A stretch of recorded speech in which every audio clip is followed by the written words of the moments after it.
Assalamualaikum warahmatullahi wabarakatuh. Waalaikumsalam. Alhamdulillahirrabbilalamin. Wassalatu wassalamu ala asyrafil anbiya'i wal mursalin wa ala alihi wa sahbihi ajma'in.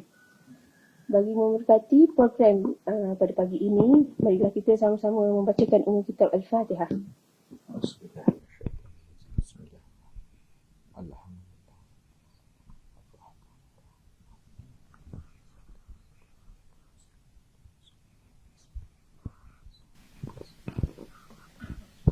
Amin ya rabbal alamin. Selamat pagi kepada hadirin di hadapan saya dan juga penonton di luar sana. Diharap anda semua berada dalam keadaan baik, sihat walafiat di musim PKP ini. Dan semoga Ramadan kali ini membawa lebih erti, beroleh rahmat dan pahala serta kita dijauhkan daripada bala bencana dan wabak penyakit, insya-Allah. Amin. Jadi saya pada pagi ini sebagai moderator ingin mengucapkan selamat datang ke sesi perkongsian ilmu, iaitu program Bicara Buku oleh Perpustakaan Universiti Malaysia Pahang. Program ini dibawa secara maya dan bersiaran langsung di Facebook UMP Library. Boleh Facebook rasmi kita adalah UMP Lib. So boleh like dan share.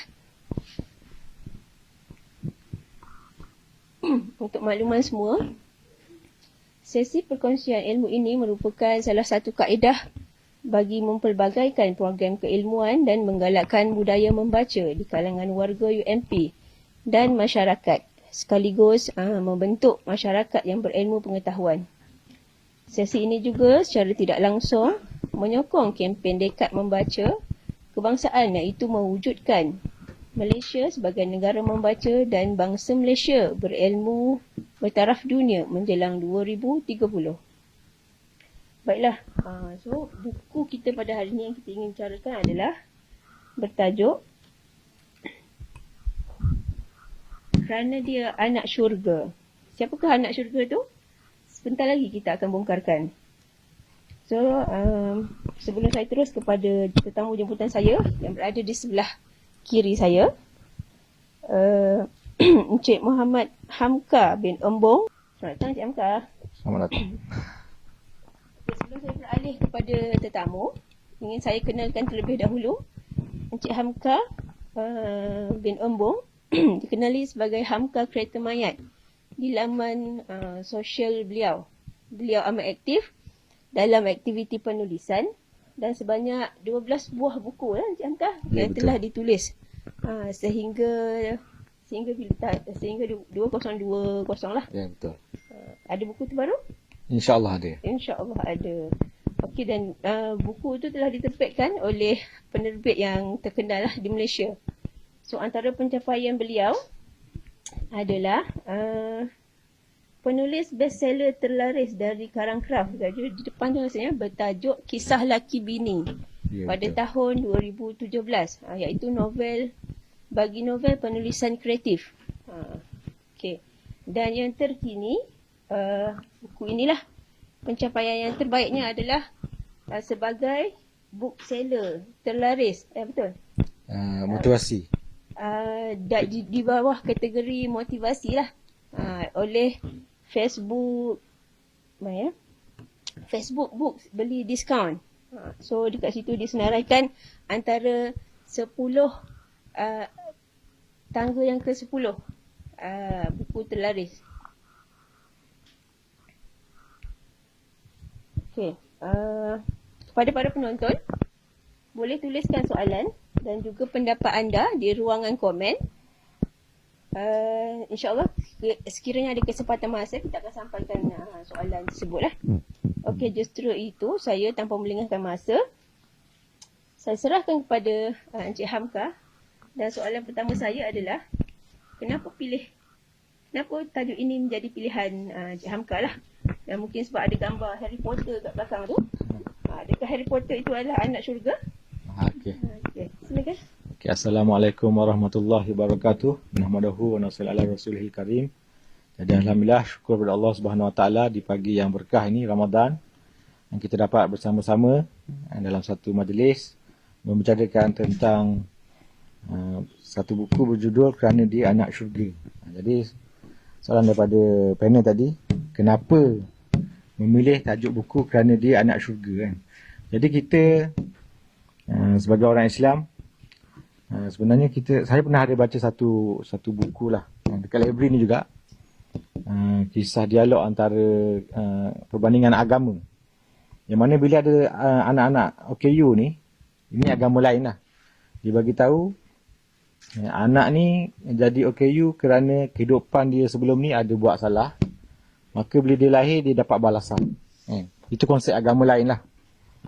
Jadi kita Islam ni, indahnya kita punya konsep dalam menilai atau sudut pandang anak-anak OKU ni sebagai anak syurga.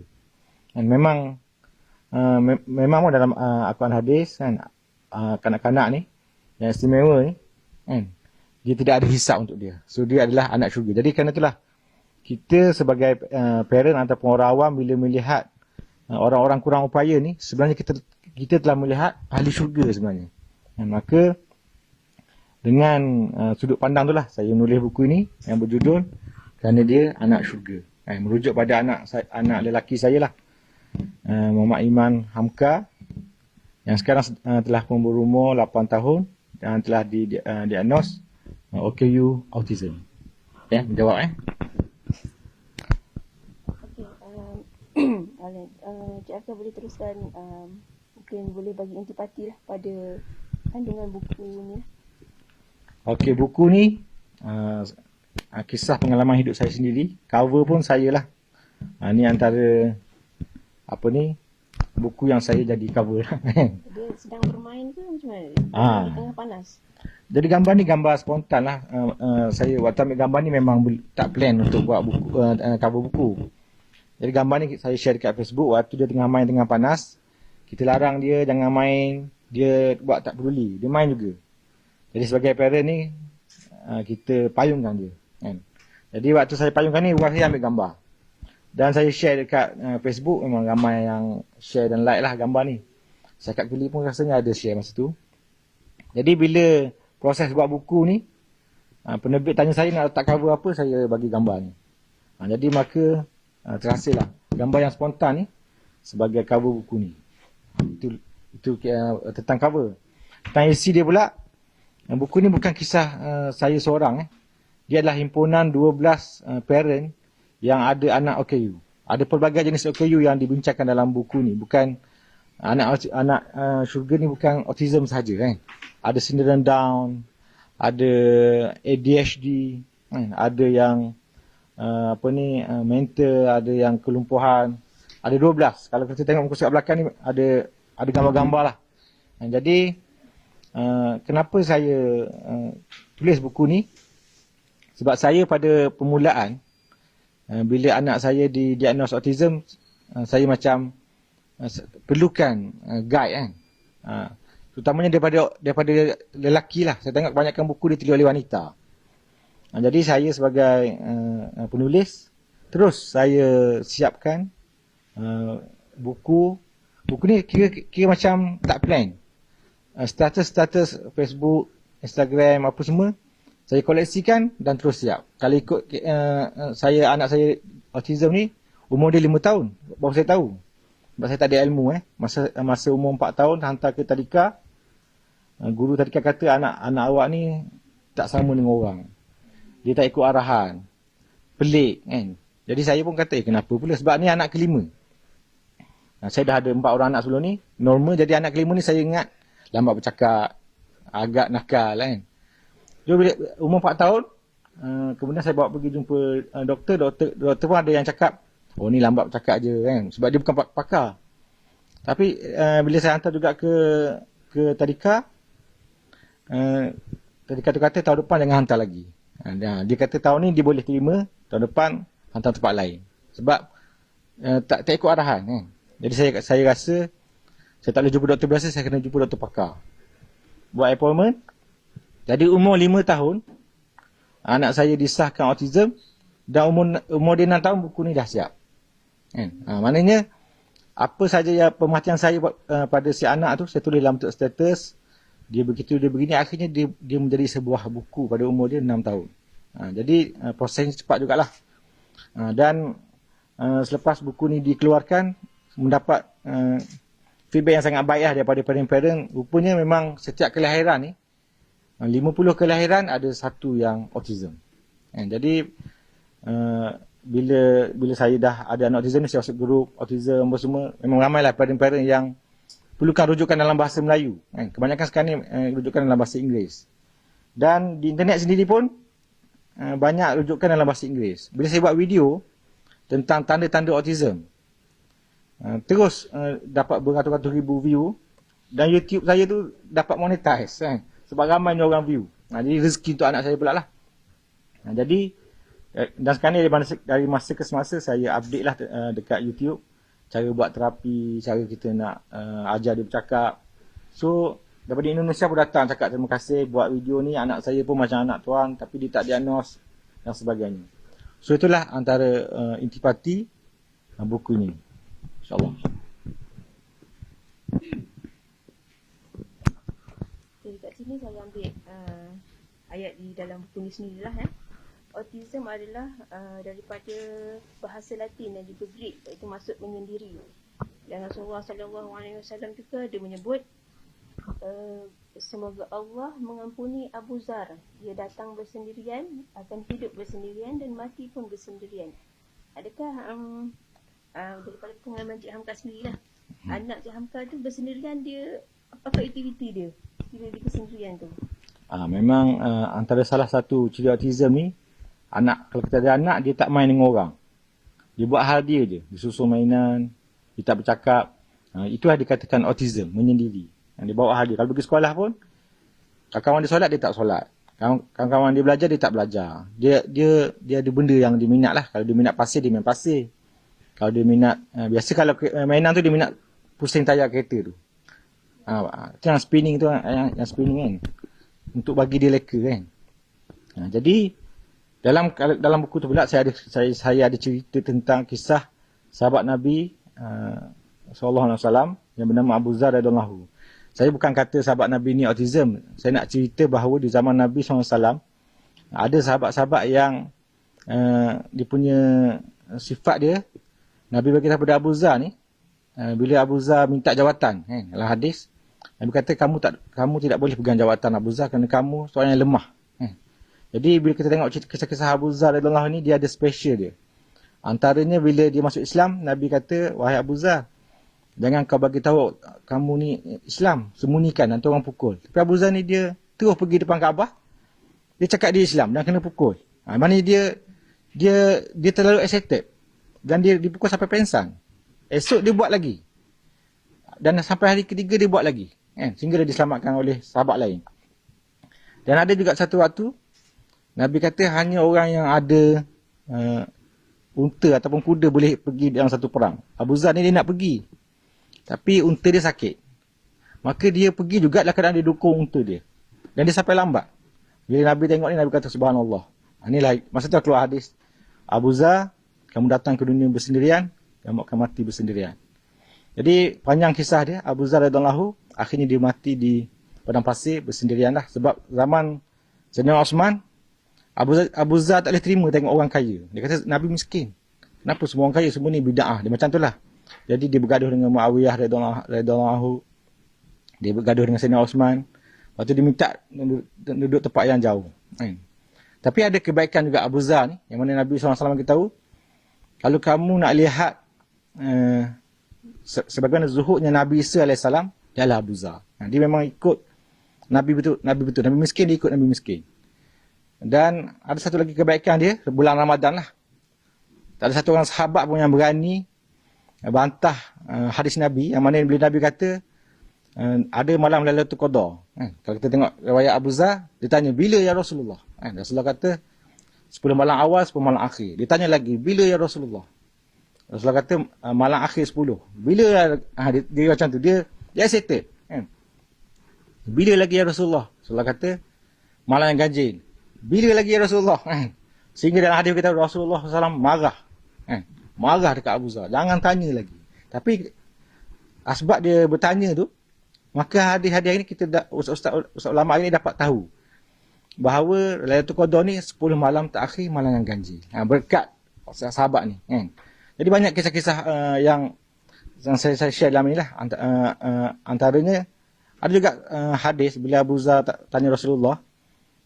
Rasulullah beritahu orang yang berzina, orang yang mencuri.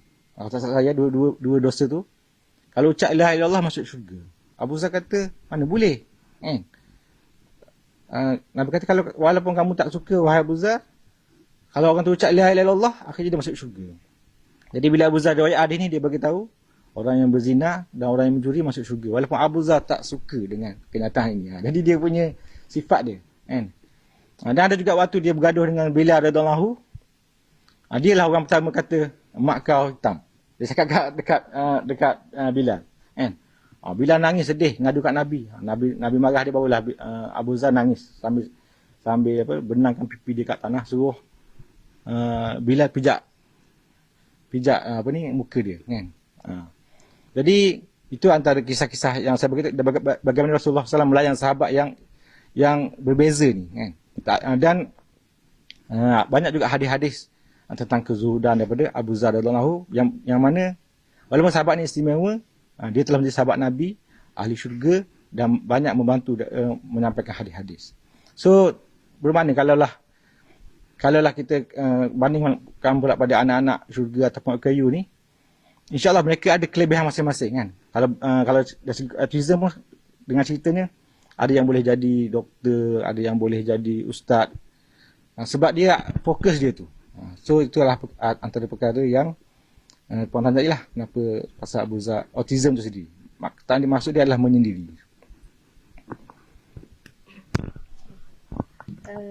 Seterusnya dekat dalam buku ni pun ada menyatakan tanda-tanda kita boleh mengenal lah autism itu. So ada kat sini ada dalam 20 tanda, dan ada juga tanda-tanda tu macam kena je dekat anak pula. Tapi sebab kita tidaklah diagnose dia sebagai itu.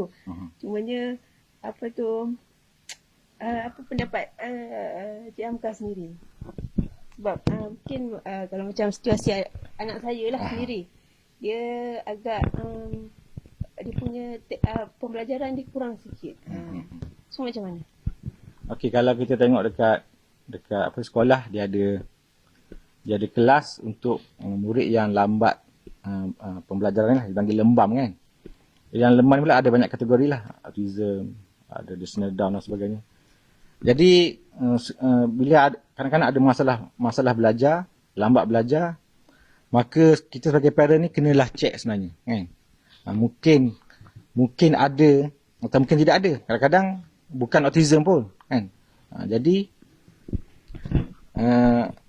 macam saya dulu pun saya pun tak tahu. Sebab tu saya kata 5 tahun baru anak saya didiagnos autism. Sebab kita mula-mula mesti kita tak nak anak kita OKU, betul kan. Jadi kita cuba pujuk hati, bukan ni lambat.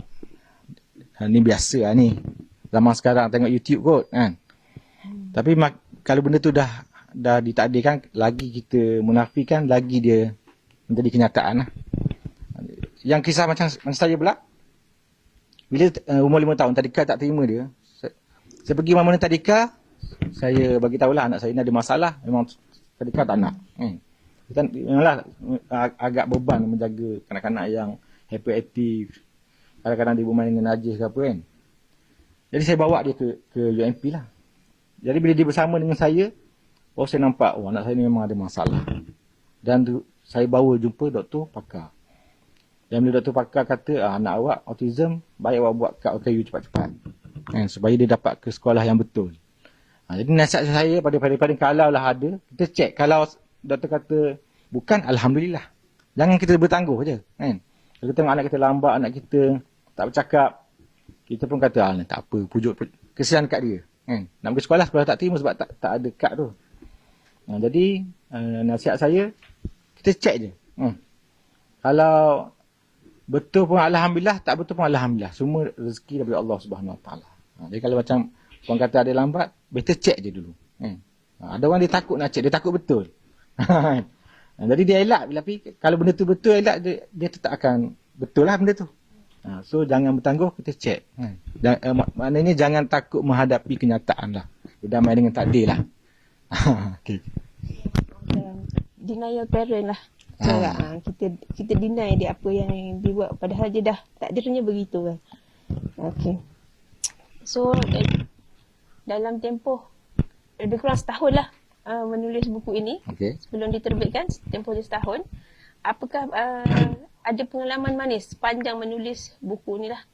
Pengalaman manis sebenarnya hari pertama doktor cakap anak autism kan. Jadi hari pertama tu jugalah saya cakap kat wife saya, mulai sekarang kita kena ubahlah cara kita layan anak kita ni. Jadi pada waktu tu juga saya terus share tentang anak saya di media sosial. Dan pada waktu itulah ramailah orang datang bagi bantuan, feedback. So benda-benda itulah yang menjadikan kita ni kuat kan. Kalau kata manis lah kan. Dia jadi kuat dan akhirnya kita jadi macam ada baik juga kan. Setiap kejadian Allah tak ada hikmah dia, ada kebaikan dia. Jadi kita yang sebelum ni leka kan, saya lah leka, jadi kita jadi insaf, kita jadi sedar diri. Dan apa yang menguatkan saya sebenarnya, bila kita berkawan dengan parent-parent yang ada anak OKU ni, anak orang sebenarnya lagi teruk daripada ujian kita. Kita ni ringan. Itu yang menyebabkan kita tak layak pun nak mengeluh kan. Saya pernah jumpa ada orang yang tulis buku ni. Saya jemput dia jadi salah seorang salah seorang pencerita lah dalam ni. Anak dia 3 orang, semua OKU. Lepas tu dia bercerai lagi. Memang sangat sedih lah. Ada satu hari saya pernah tengok dekat TV, satu rancangan macam bersamaku, tapi dia TV RTM punya. Satu orang makcik ni, anak dia semua lumpuh, terbaring. Dah lah lumpuh terbaring, lepas tu otak dia ada apa ni? Dia tak kenal mak dia. Tak bercakap langsung. Dan anak dia dah besar. Dan dia suap anak dia makan kan. Jadi wartawan tanya anak makcik ni. Makcik, apa harapan makcik jaga anak ni? Sebab nampak memang tak akan baik kan. Dia lumpuh. Otak dia pun tak boleh berfikir.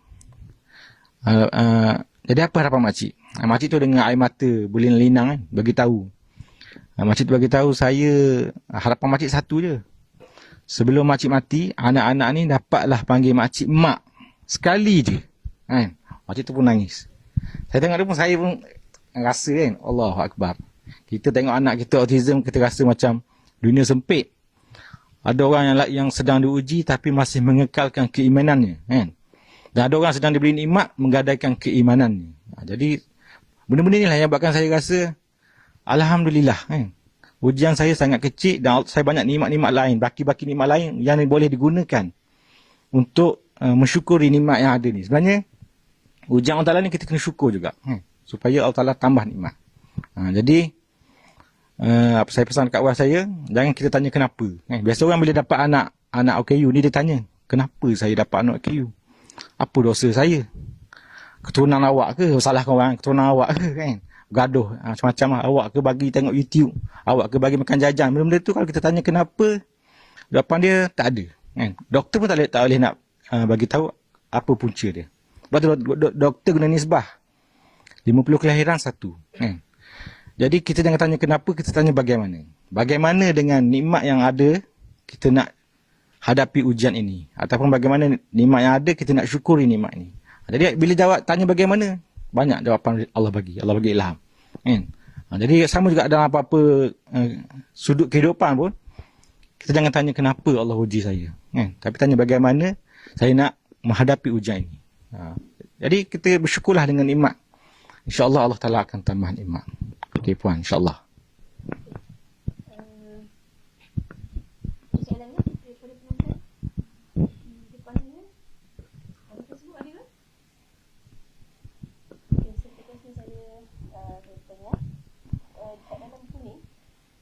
Di antara dia menulis teknik 10 saat.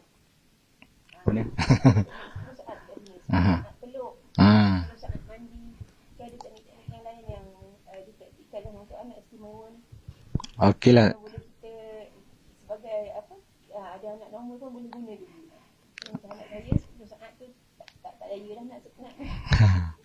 Yelah, sebenarnya setiap, even dalam autism pun, dia punya kategori dia tak sama. Kalau saya cakap anak saya macam ni, belum tentu anak orang lain boleh buat lah.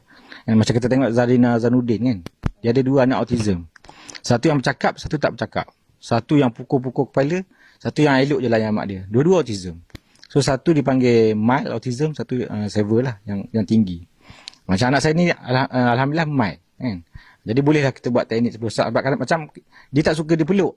Anak autism dia betul dia tak normal. Budak-budak kan suka dipeluk kan. Ni bila kita peluk dia mengonta. Dia nak buat hal dia jangan main, kita peluk dia. Dia tolak kita, dia nak main. Kita balik dia tak tanya kita, dia tak serbu kita kan, dia sibuk. Jadi itu yang kata 10 saat tu saya peluk dia, saya kira 10. 1, 2, jadi dia sabar. Dia tahu ada limit 10 saat. Mandi tu juga dia tak nak mandi kan. Kita cakap 10. 1, 2, mula 2. Dia dengar 10 dia stop lah.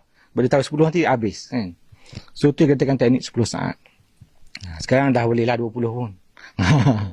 Alhamdulillah. Daripada mana datangnya idea tu? Kadang-kadang kita baca dalam forum kan. Dia cerita anak dia buat macam ni, anak buat macam ni. Kita apply lah. Macam tu lah lebih kurang.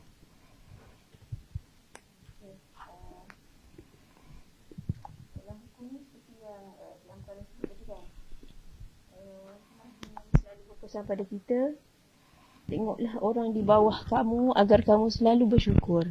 So, sekarang ni bila daripada part isteri Cik Hamka sendirilah, bila dah mengetahui bahawa anak didiagnose sebagai autism lah.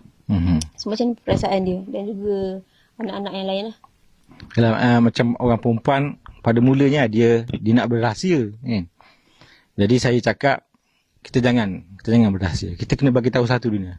Hari ni juga abang update Facebook, anak kita autism. Hari tu juga saya update kan. Jadi lepas tu buat kad OKU. Ada setengah orang dia tak nak buat OKU sebab dia kata anak kita ada kad OKU satu kesedihan kan.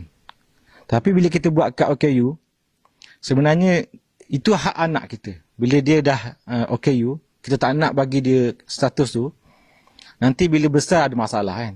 Masa tu betul lah ada satu kisah remaja dia meraba autism, dia meraba perempuan dalam lift tak silap saya. Sebab dia autism ni bila dia nak buat apa dia buat je. Jadi tangkap polis. Mak dia cakap dia autism. Boleh tanya mana bukti. Mak dia tak pernah daftar, tak ada kad OKU. Jadi dia masuk mahkamah, panjang kisah dia kan. Bukanlah kita kata ada kad OKU boleh buat jenayah. Tapi banyak kes sekarang ni kalau orang buat jenayah pun orang kata, dia ada masalah otak lah, apalah. Jadi benda tu boleh mengurangkan risiko kehidupan dia kan. Jadi hari pertama tu juga saya pergi dekat Jabatan Kebajikan, daftarkan anak sebagai OKU kan. So, doktor dah diagnose, kita dapat lah. So apa kebaikan dia pula bila dia dah ada kad OKU ni, kita pergi mana-mana hospital percuma. Walaupun UIA kan dia buat terapi mahal dekat UIA, free kan. Jadi kebaikan untuk dia. Jangan sekarang ni pun anak saya masih lagi buat terapi dekat UIA kan. Dan kita juga dapat masuk ke sekolah yang khas lah, pendidikan khas. Yang mana dalam kelas ada 7 orang, guru ada 2 orang. Lepas tu tandas kat situ, ada meja makan kat situ. So dia tak dibuli lah. Kalau kita tak ada kad OKU tu, kita hantar anak sekolah biasa, dia kena pergi tandas di hujung bangunan, dia kena pergi kantin seorang-seorang, orang boleh bully dia. Sebab dia berbeza pada orang kan. Jadi dengan suasana macam tu dia belajar, guru pula tahu dia autism, cara pembelajaran dia cara dia lah. Jadi itu antara kelebihan dia, dan kerajaan sendiri pun bagi wang lagi kan. Berapa ratus sebulan ada kewangan lah. Okey, insya-Allah. Pendapat Cik Hamka sendiri, sebab ada ibu bapa dia sukar untuk berkongsi lah bahawa mungkin dia malu atau sebagainya, bahawa dia ada anak OKU. So apa pendapat Cik Hamka sendiri?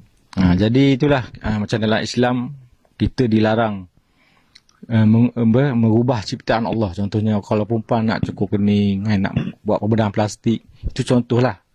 Maknanya dalam Islam ni dia ajar konsep berdamai dengan takdir. So dalam masa yang sama juga, kalaulah kita ditakdirkan ada anak yang OKU, kita tak boleh dah nak sorok dia sebenarnya. Nak sorok, nak buat. Memang ada kes kan, ada kes orang yang anak dia 5 seorang OKU, dia cakap anak dia 4. Anak dia suruh dalam bilik. Orang tak tahu pun. Sampai ayah dia meninggal baru orang tahu ada anak dikurung dalam bilik yang dia malu nak bagi tahu pada masyarakat kan. Jadi benda ni salah lah sebenarnya. Dan dari segi kejiwaan pun, selagi kita tak menerima kan ujian tu, maka selagi itulah kita akan rasa stres dan terbeban. Bila kita terima, dia dah sangat-sangat melapangkan dada. Jadi macam kalau kes saya pula, okay fine, anak saya autism.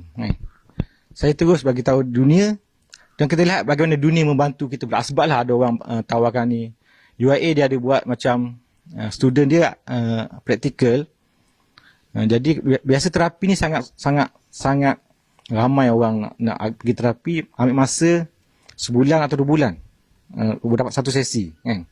Tapi bila saya share dekat media sosial, dapat offer daripada UIA, every week datang sini. Anak encik datang sini every week. Kita buat RM5 je satu sesi. Jadi sangat murah berbanding 150 satu sesi. Dekat Nasung lagi kan. Jadi bila kita terima, kita berdamai dengan takdir, maka dunia ni pun Allah Ta'ala akan buat membantu kita kan.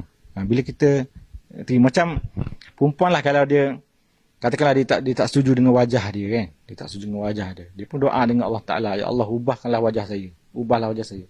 Doa macam tu salah kan. Sebab doa tu Allah dah takdir wajah dia macam tu kan. Tapi apa yang doa yang dia perlu buat, ya Allah, bila saya bersyukur dengan wajah saya ni kan, bila saya bersabar dengan wajah saya ni.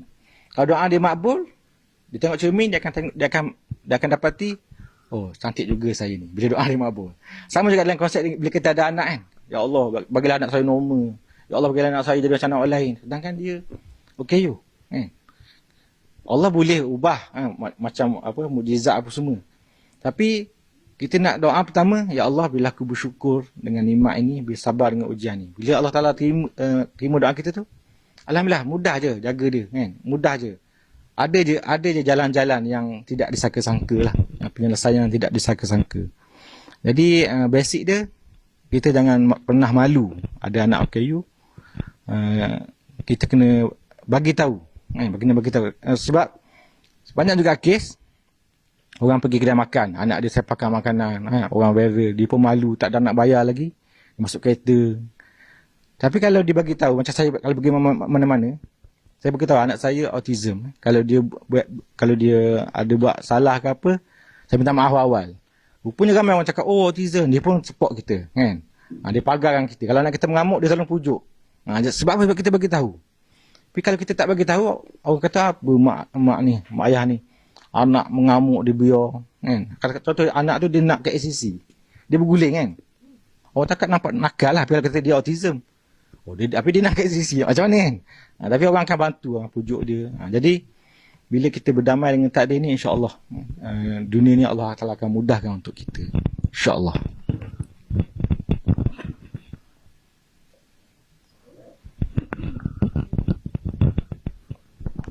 Ada soalan? Okey. Saya nak tanya, kalau bapa yang jawab awam lah, dia ada anak kecil, kadang-kadang dia nak pergi sekolah ke, nak hantar anak sekolah, urusan anak-anak ni menyebabkan ibu bapa ni datang lewat. Ada tak pelonggaran atau pelepasan ke yang ibu bapa ni dapat daripada pegawai atasan mereka? Okey lah, kalau ikut pengalaman sebenarnya saya pernah baca lah. Ada orang tulis dekat media sosial, kelebihan penjawat awam yang ada anak OKU. Memang betul ada perkeliling. Yang mana kalau dari segi nak hantar, nak apa, kita boleh bincang dengan ketua jabatan kita dan dia memang boleh rujuk perkeliling tu. Maka itu memang ada dia punya klausul tu lah. Macam saya pun, contoh terapi setiap hari Selasa, esok, pukul 11 pagi di UIA. Jadi saya beritahu saya dapat snap jadual tu, jadi waktu tu, jangan cari saya lah. Saya keluar untuk buat ni dan benda ni dibenarkan. Jadi, sebagai, kalau kita ngawam, kita boleh bagi tahu jabatan kita, benda. Semoga perkongsian ini dapat memberi manfaat pada kita semua dan secara tidak langsung boleh menarik minat tuan-puan lah dan penonton untuk mendapatkan buku ini. boleh beli secara terus kepada penulisnya, Cik Hamka. Ada bawa buku ke Cik Hamka? Ada buat sikit ada. Ada bawa. Dan juga boleh pinjam. Tak nak beli boleh pinjam dekat perpustakaan. Kita ada satu nafkah. Okey. Selesai saja bicara buku pada pagi ini.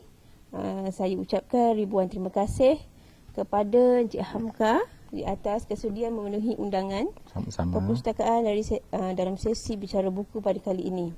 Dan juga terima kasih kepada warga UMP dan para penonton di luar sana yang terus kekal menyokong apa jua aktiviti anjuran perpustakaan, dan begitu juga terima kasih diucapkan kepada semua yang terlibat secara langsung dan tidak langsung dalam menjayakan sesi ini. Semoga kita terus berusaha memupuk amalan membaca. So, sekian saja daripada saya. Daripada kami, berjumpa lagi insya-Allah pada sesi yang lain. Wabillahi taufiq wal hidayah. Assalamualaikum warahmatullahi wabarakatuh. Kekalkan usaha, perangi wabak 19, jaga diri. Bye.